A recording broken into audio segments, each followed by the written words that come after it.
Telegram ചാറ്റുകൾ export ചെയ്യാം. Desktop പതിപ്പാണ് ഇവിടെ ഉപയോഗപ്പെടുത്തുന്നത്. ലോഗിൻ ചെയ്യുകയാണ്. ആവശ്യമായ ചാറ്റ് ഓപ്പൺ ചെയ്ത് മെനുവിൽ നിന്നും എക്സ്പോർട്ട് ചാറ്റ് തിരഞ്ഞെടുക്കുക. സേവ് ചെയ്യേണ്ട ഫയലുകൾ,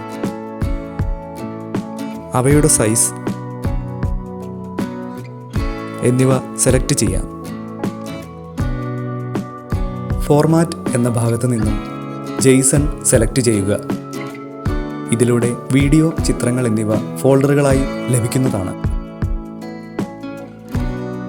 എക്സ്പോർട്ട് ചെയ്യാം.